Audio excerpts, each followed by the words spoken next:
Hey everyone, it's Jesse back here with the Shuffle Bus, talking about my week 4, technically my third game of the AIL and the deck that I played in that. I want to give a huge shout out to my opponent. He was gracious enough to let me record the game. Unfortunately, I made a huge gaffe and forgot to record the game, so we're not going to be able to see the game, unfortunately. But I want to talk about the deck that I played, what I liked about it, some things that probably still need to be changed or dealt with or worked through with this deck, and talk a little bit about how Herald, I think, fits really well into a meta that's sort of evolving out of AIL right now. So we're obviously going to be playing Herald here. We're going to talk about the card choices that I made, what the reasoning behind them was, some of the first 5 decisions that can come into play here, because this deck does have a couple of different first 5 options. It's certainly not really versatile. I'm still learning a lot about matchups and matchup dependency, but I can tell you a few things that I have seen sort of running trend in my games and how you may want to deal with those. So again, let's go ahead and buckle up. Let's take a ride on the bus. And just a quick reminder, if you like these videos, it's a huge plus to us if you give us a little thumbs up to thank us for, not thank us, just to let me know you like the content that we're putting out. And it helps us reaffirm that we're doing the things you want to be watching. But also, if you really enjoy the channel, we can't thank you enough if you'd like to sub to it. Of course, if you hit the bell icon, you'll be notified every time we put up content. And we are trying to put out a lot of Ashes Reborn content, and we'll continue to do so over the coming month. All right, so we're in TTS now. Obviously, no secret, this is my Herald Control Deck. This is the 3rd iteration of this deck. Mostly went through a few card changes, but not a ton. Most of what I was doing was just trying to get the dice makeup correct. So we ended up with a 4-4-2 split, 4 nature, 4 sympathy, and 2 ceremonial.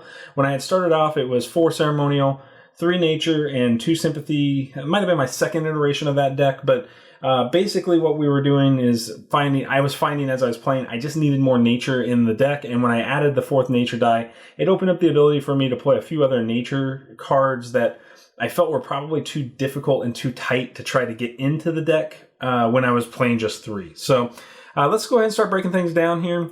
We're going to pull out the Consume Souls. These are the loyalty card for Herald. For those of you that don't know Consume Soul, it says when you play this, you may play this spell. It's a reaction spell, costs 1 basic. You may play this spell after a unit an opponent controls is destroyed as a result of an attack you control. Remove 2 wound tokens and 1 exhaustion token from your Phoenixborn. All right, so the healing's nice. I mean, Herald's got a smaller-ish health pool, 16 health.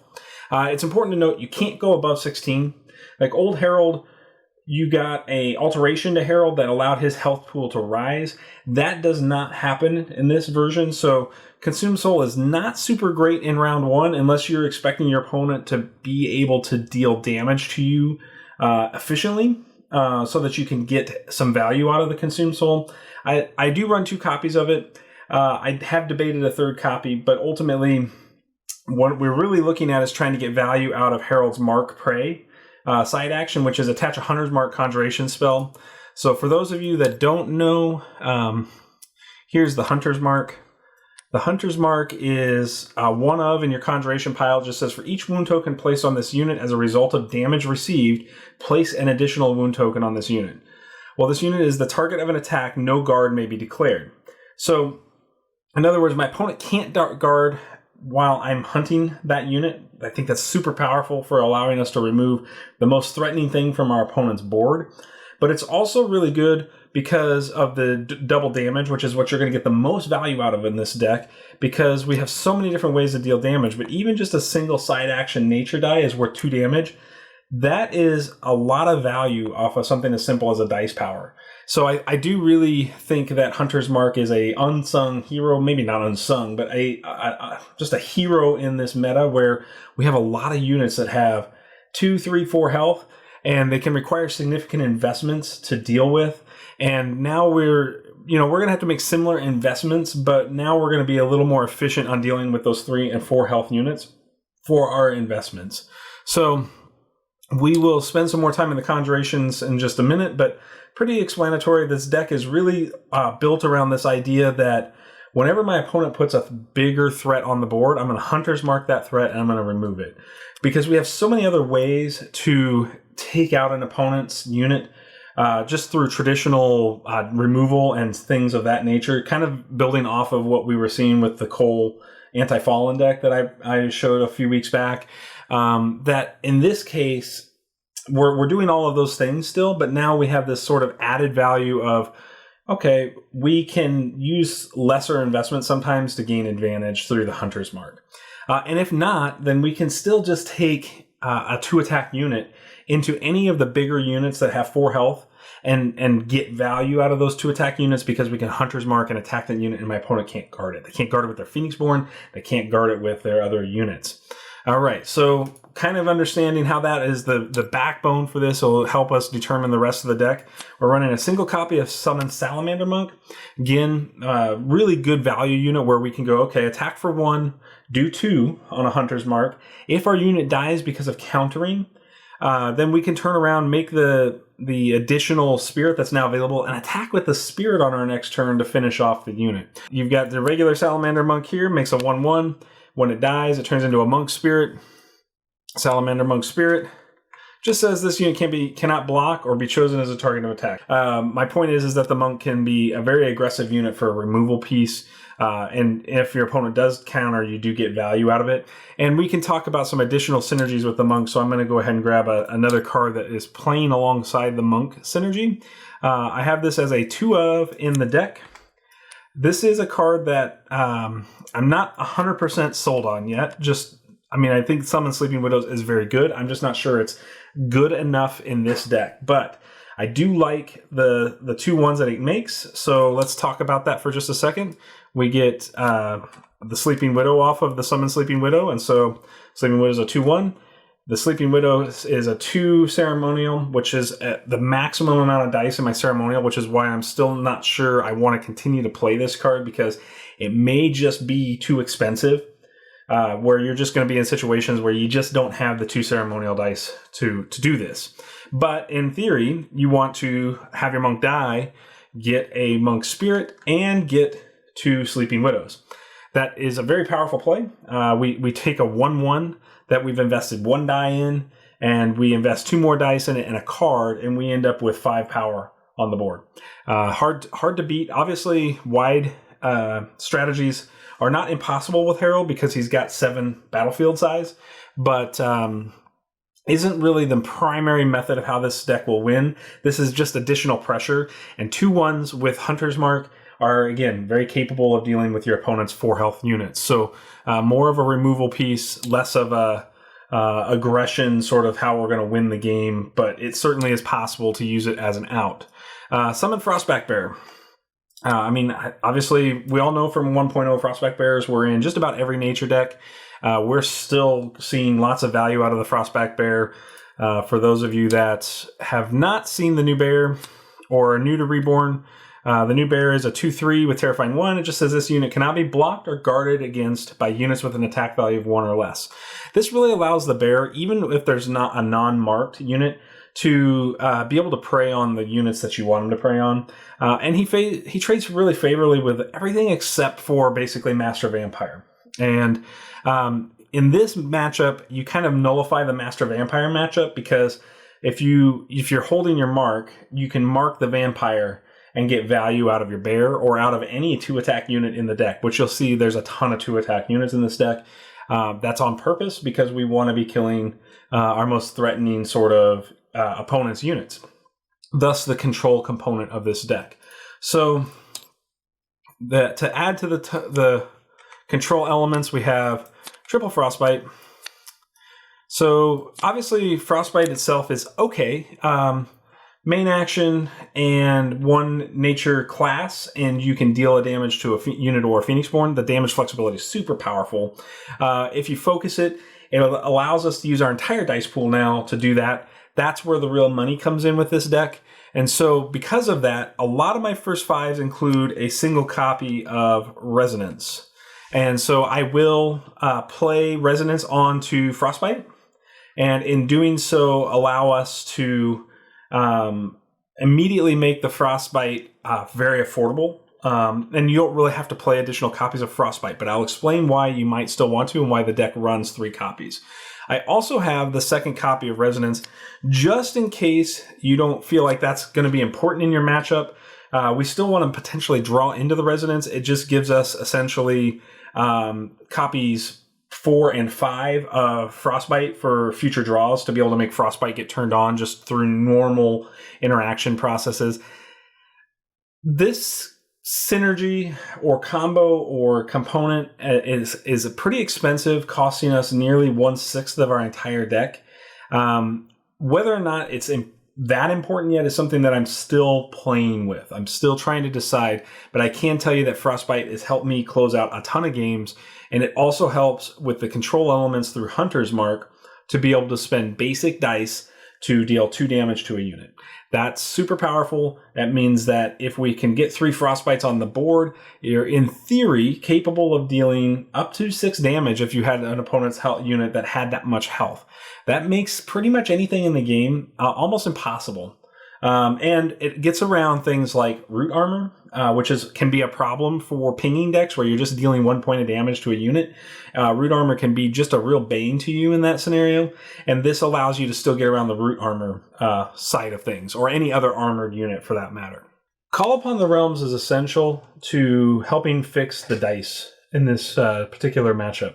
There are a number of cards that are very resource specific, and in many cases have a 2 cost to them in that sort of respect. What I mean by that is things like the River Skald, things like the Sleeping Widows, for example, things like the Resonance itself actually requiring 2 sympathy dice, and so even Fester requiring the power side of the ceremonial dice is a situation where Call Upon the Realms allows you to fix the dice at the cost of a card and a little bit of tempo. And I think it's going to be generally one of your first 5. Not always, and I'll get into some of those reasons, but Call Upon the Realms is a card that I see a lot of value in, and I think that it can be used quite effectively to keep your dice in the first round on par and on task, so that you can maintain the sort of control on the board state that you would like to have. Certainly there may be matchups where that is not true, and that actually happened in my week 4 matchup, my 3rd game in AIL, where I swapped the Call Upon Realms out for another card, and that card was Ice Trap. So I run a single copy of Ice Trap as a first 5 choice here. Ice Trap is a card that sometimes is just going to be dead in hand, right? Sometimes your opponent is going to play something that you just don't want to spend 1 dice to remove because you have a plethora of other ways to get rid of it. But other times, it can change the tempo of a game so substantially that it's hard for your opponent to return and reswing the tempo back in their favor. And that was what happened to me in my week 3 matchup. My opponent was playing Nature Divine and I think Charm, if I remember right. And I knew Charm was a problem because potentially Golden Veil, and you can't be scared of the Golden Veil for sure, but I know that if my opponent is in their first 5 has a Golden Veil, they're not intending to Golden Veil their Raptor Herder. Let's just be really honest about that. So what they're intending to do is be able to play a big mount, something like an Archosaurus mount, Ceratosaurus mount, something of that nature on top of their Raptor Herder, and get value out of it. In this case, my opponent telegraphed the Ceratosaurus mount by playing the book, which is necessary. You have to get the book down in order to use it. And then when he played Raptor Herder, I knew once the Ceratosaurus mount was down, and I had first 5 to Ice Trap because of the dice makeup, my opponent was playing mounts. And as soon as I knew the mounts were happening, I knew that when the Raptor Herder was played, I needed to Ice Trap the Raptor Herder. Because by Ice Trapping the Raptor Herder, my opponent is unable to mount that turn, unless they have a backup ally in plan. And traditionally, people don't have that in their first 5s. They're banking on being able to play all of their cards from their hand. And in this case, there was Frostback Bears involved. There was the Ceratosaurus Mount book involved. I believe he also had... I cannot remember now. I apologize. I wish I would have recorded the matchup, but I just knew that when I looked at my starting 5, that when I was looking between deciding on Call Upon the Realms or Ice Trap, my trigger warning went off. Nature and Divine probably means mounts, and probably means that there's a low-cost ally that is going to be the enabler for their mount strategy. And in order to stop that, I can instantly kill it without having to have a turn come back to me, which is how you avoid the Ceratosaurus mount coming into play. And so that's why I chose a single copy of Ice Trap, and it worked out exactly as I had planned. So in that particular matchup, I had used Ice Trap and left the Call Upon the Realms at home, knowing that with 4 nature dice, it's very likely, after rolling my dice, that I'm going to have the correct sequence of nature. My opponent also gave me time, though, too, if that didn't happen because he was playing Ceratosaurus instead of Archosaurus. If my opponent had immediately played Raptor Herder as our first play of the turn without showing me the Ceratosaurus book, I would have expected an Archosaurus mount, and I probably would have not. I mean, it's very likely that I still have the leaf, but if I don't have the leaf, I may not have actually done that, and I had to meditate, and that's where Call Upon the Realms may still be better. So, you know, it's kind of a crapshoot between these two cards. They both are doing sort of similar things for me when we talk about control, but Archosaurus mount being 5 health is a lot harder to get rid of, and is outside of the reach of most of this deck in terms of using the Hunter's Mark to effectiveness. So just keep that in mind. If you think it's going to be Raptor Herder into Archosaurus on their next turn, you're playing nature, aggressively meditate then into the nature side and ping the herder away, because they're not set up yet, and so you don't want to allow the setup to happen. So a very powerful play is to pull the ally away. So that's just something to think about when you're talking about playing against mounts. When you're playing against like Summon Fallen, for example, and some of those other things, Ice Trap is very much less effective. Yeah, you can Ice Trap an Ancestral Army, and then you don't have to deal with it on the board. They're getting 2 Fallen out of that. Seems like a really good exchange for you to spend 1 dice to give them 2 units. I think you're going to be wanting to find better ways, and just remember that Bear is really good at fighting against Fallen because the Fallen can't block the Bear. So you can kind of keep pressuring your opponent just through Bears. And then we still have great tools like the Monk and the Sleeping Widows to fight Fallen with, as well as just Frostbites and other ways to deal 1 point of damage, and we'll get into those things. So next up in the let's just stay really quick in our actions and reaction spells. So I am running 2 copies of Fester in the deck. Again, this is really about having dice efficient activities and ways to deal with big units. So as we were talking about with the Archosaurus, if we have a Frostbite on board, which is very commonly in my first 5, then you're going to be able to Frostbite, deal a point of damage to the Archosaurus, and then turn around and Fester. Now that's a slower methodology because Frostbite is a main action, Fester is a main action, so you risk that your opponent can heal, you risk that they're just going to go ahead and use the unit. Those are all things that are maybe bad for you.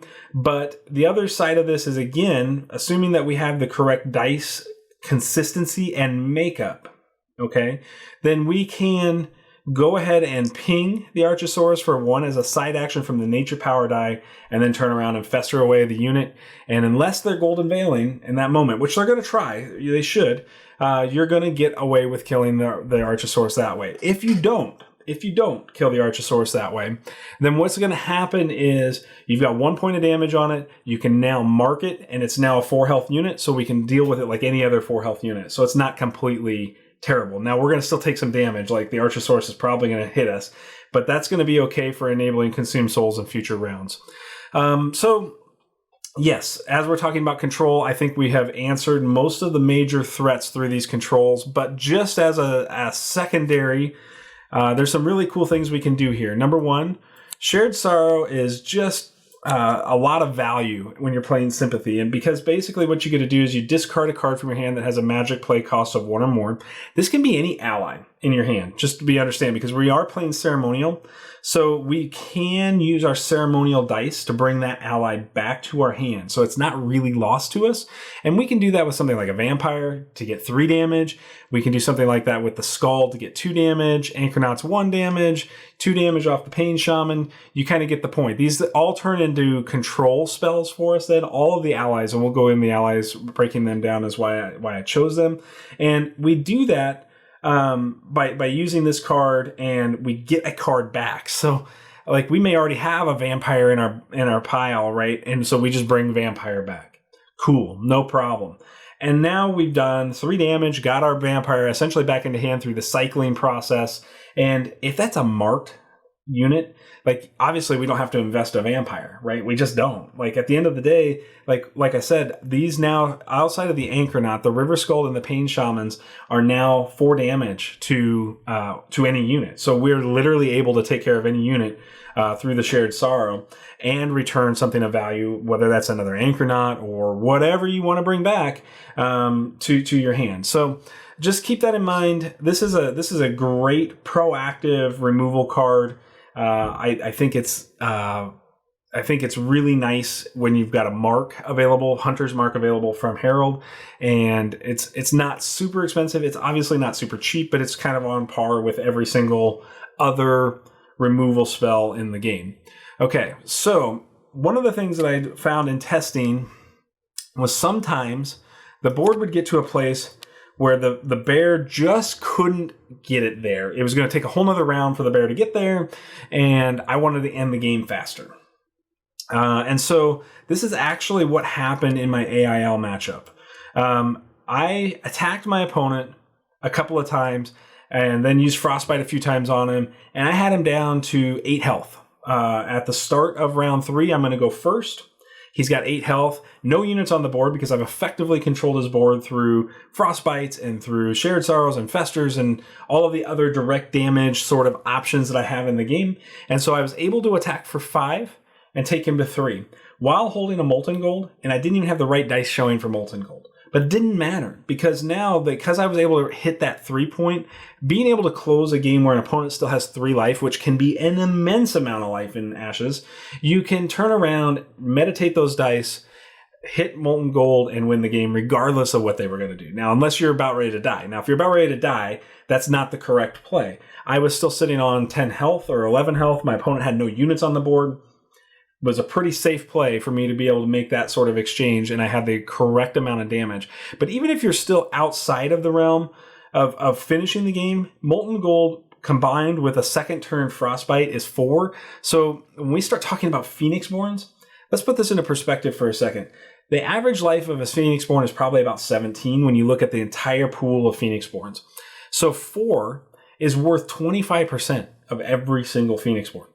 I mean, and maybe more. Like when you start talking about coal, you're almost a 33%. So like we're really talking about a really high value combination between Frostbite and Molten Gold, and probably some of the best things that nature can be doing. Now, I've not been high on Molten Gold up to this point.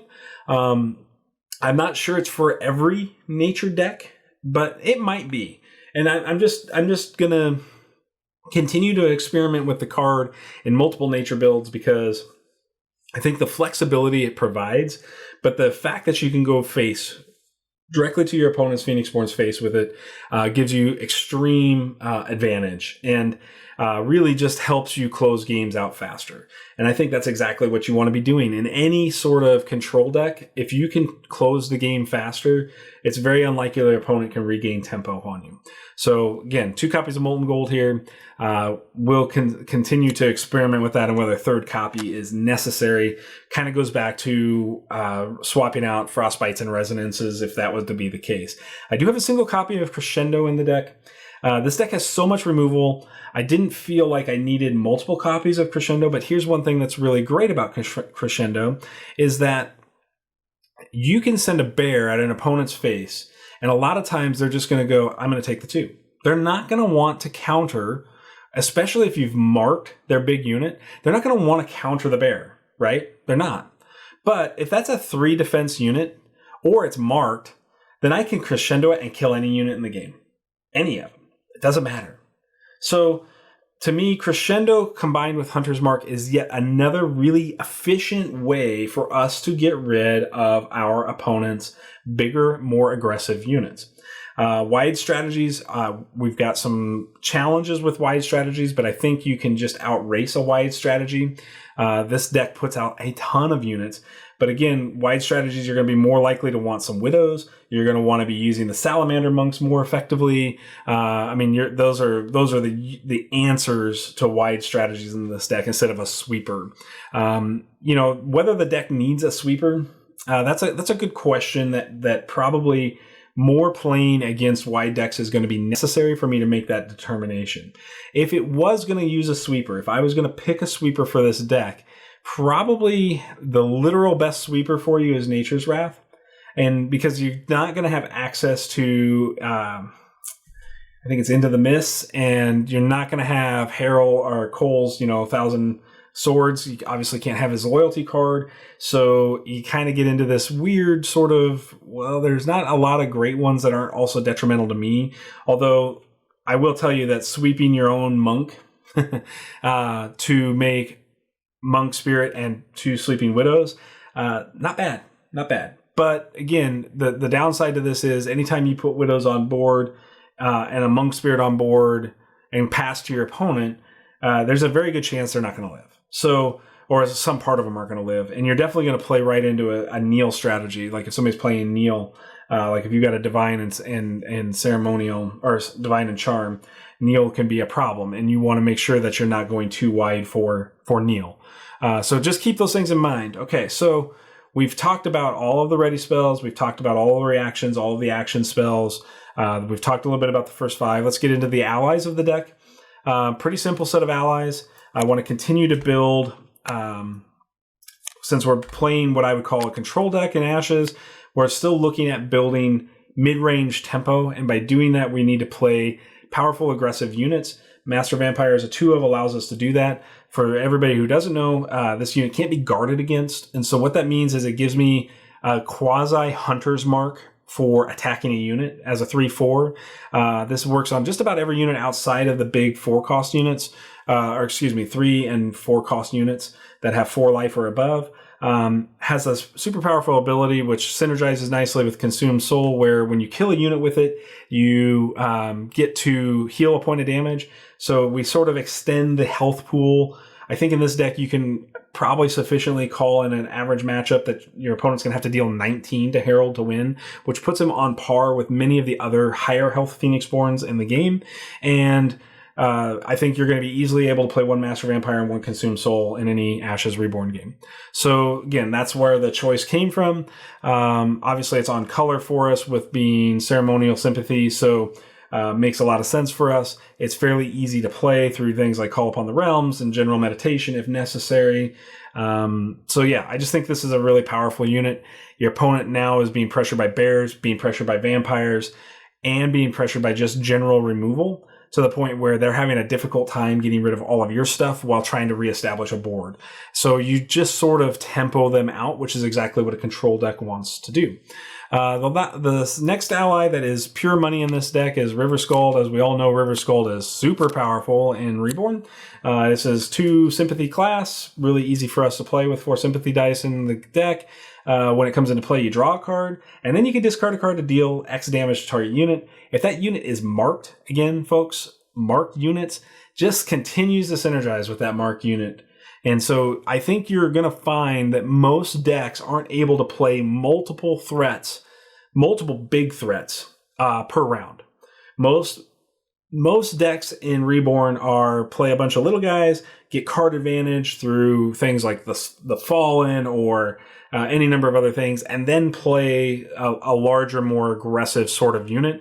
And River Skald just says, okay, I can draw a card, so I replace the card I played from the Skald, and I get that in this card a card. So I still go down 1, I still go -1, but I get any card in my deck to be worth anywhere from 1 to up to, I think, 6 damage because of the Master Vampire. So if the unit's marked, that just gives you a wide gamut of damage capabilities for dealing with whatever is out there on the board.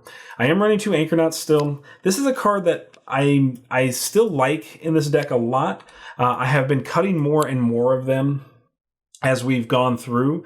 And so it's possible that the second Anchornaut is unnecessary, particularly where we've got Ceremonial, if we really needed to keep recurring Anchornauts for some reason, because marked Anchornauts are going to do 2 damage for 1 dice. Really, again, going back to that same sort of power synergy, it's almost like getting extra copies of Frostbite.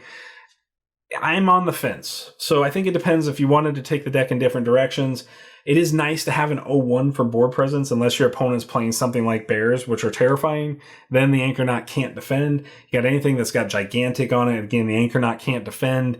It really becomes a crapshoot on what is better, to play Frostbites or Anchornauts. I have had some matchups where the Anchornaut just sits in my hand because I don't have a good target for it. And I'm just, at that point, am I getting value out of that unit, and whether or not I still need 2 copies of it.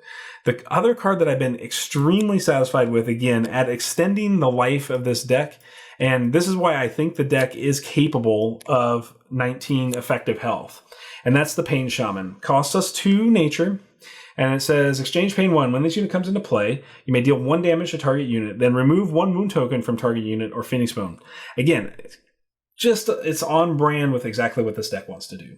I don't think we need to say it again. Hunter's Mark, Pain Shaman, they're doing very similar things to the Anchornaut, doing very similar things to the River Skald, and basically every other card in the deck. So it just makes sense. But one of the things that's really nice about the Pain Shaman is the 1 attack, 3 life means that anything that's terrifying, it can defend it. And that's really powerful. And because it can defend it, if it's a marked unit, the Pain Shaman's actually a 2/3 in this scenario. You're going to be hard pressed to find value like a 2/3 for 2 dice. Again, all based on that mark, all based on how that works. If your opponent never gives you a good mark target, the deck probably loses a little bit of its tempo and its speed. But I still think you can close out the game through things like Frostbite, Frostback Bears being sort of top priority, because then they're playing a bunch of really wide, small units that they can't defend the bears from. And so you got to figure 2 bears is essentially the same as having 4 fallen on the field.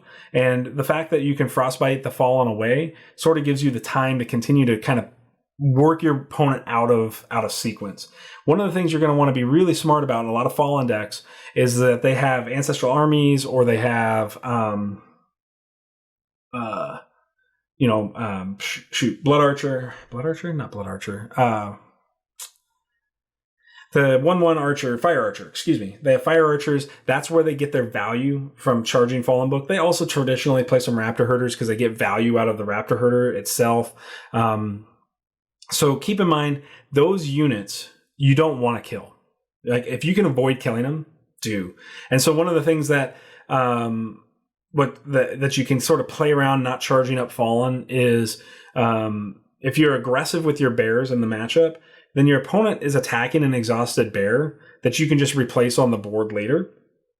And the fact of the matter is that you're using your other effects, your other ping effects, to take out the Fallen component, and then it slows down the Fallen charge. And if you're slowing down the Fallen charge, I think you're able eventually to turn the corner with this deck. It will be a grindy game. You will take some damage and you will lose units, but you have to be committed to that. And again, that's where I think the Salamander Monks can really come into play here as a really dice efficient unit. For 1 die, you get a 1/1 that turns into another 1/1. It's hard to get 4 stat values worth of units for 1 dice. So I think all in all, I think the deck is positioned well to play most of the meta. I'm certain that some of the meta is going to be really challenging. Certainly mill decks could be a problem, because this deck does rely on a lot of different card components that if your opponent's milling them away from you, it's potentially possible you may be in trouble. But I will tell you, I have won many games. In fact, I won our last game, my last AIL matchup, without playing a Consumed Soul. So I don't think it's necessary to play Consume Soul. I didn't get a Master Vampire heal, and I think I got one Pain Shaman heal in that game. So I was effectively a 17 health Phoenixborn for that game. So I will post this deck list in text form in the description of this video. So look down below, hit the show more. You'll see the deck list. I would love to know your thoughts on it. I'd love to know what your overall, what would you change about the deck? I'm curious. Am I missing something obvious here? But again, one of the things that I like about the resonance copies and then the frostbites is I can go like this. I have frostbite turned on for a single basic. In the future, I can play second frostbite. Now I have the ability to remove the resonance as a meditate. And that's what this is that's sort of the trickier part of the gameplay that's going on, because we don't need the resonance any longer. So again, it's just about whether or not the frostbite is going to be, in your starting 5. I always book a bear because I want to be booking a bear. I always book the Salamander Monk no matter what the matchup is. Things get a little more matchup dependent again based on that. If we're up against mounts, I'm going to grab an ice trap. If I don't think mounts are present, I probably am going to grab a Call Upon the Realms. But if my opponent is playing Sympathy, I will also play Ice Trap over Call. And the reason I'll do that is because I expect a River Skald in turn 1. And Ice Trap just kills the River Skald. I know they're going to get value from the Skald. Nothing you can do about that. But you're stopping them from getting that value and a 2/2. Which is where the real sort of blowout happens with a Skald. There's just a lot of units that fall into the Ice Trap realm. So I would think you're going to Ice Trap more than not. But again, it's going to be sort of dependent. I always play a Frostbite. So if I'm playing my starting 5 like this, then I'm in pretty good shape. I've got 4 cards here, but you can also drop this back based on this dice makeup. Just making sure I'm not lying to you here. You need 1, 2 nature, 3 nature, 4 nature, which you have. So that's all 4 nature. This you're going to need 1 sympathy. You've got 3 sympathy remaining. So you can go Skald and complete that. And then the ceremonial dice in round 1 are not necessary. You can also consider a 1 of Fester in the opening 5. Drop the ice trap down. And play the Call, which I definitely think you're going to need because it's very unlikely you're going to roll Ceremonial Power. And then you have the ability to, you have an onboard ability to Frostbite and Fester away their big turn 1 threat. There's so many different outs here. I feel like I need more games to know exactly what you want to play in specific matchups and Phoenixborn matchups. But I think you can see there's a lot of different ways to approach how to deal with your opponent's starting 5 in this, depending on what they're playing. I really think Fester is a solid card, and you're going to have lots of ways to just deal a point of damage. And you don't necessarily even have to mark if you think your opponent doesn't have the Golden Veil. You can Salamander Monk into a unit, whether they counter or not, it's totally up to them. But then you would have the onboard Fester for the next round. Again, just think through your first 5 based upon what you think your opponent's going to be playing here. Just know that the deck gives you a lot of flexibility to deal with a lot of different matchups. But this has been my Herald Control list. Won week 3, my 3rd game, week 4 of the AIL.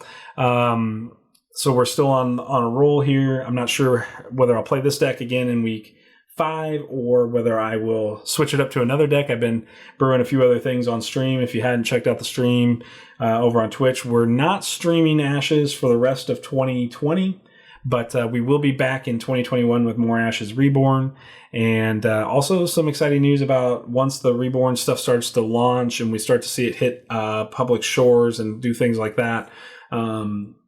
About doing some webcam games so that you can actually play with your real cards instead of TTS. But I appreciate everybody that spent some time with me on this video.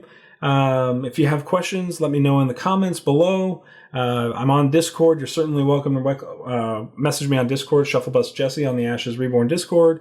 Be sure you can talk to me on Facebook. I am here for all of you and happy to talk about Ashes. I love so far where the game is going, and Herald is quickly becoming one of my favorite Phoenixborns in Reborn. Talk to you later. Take care.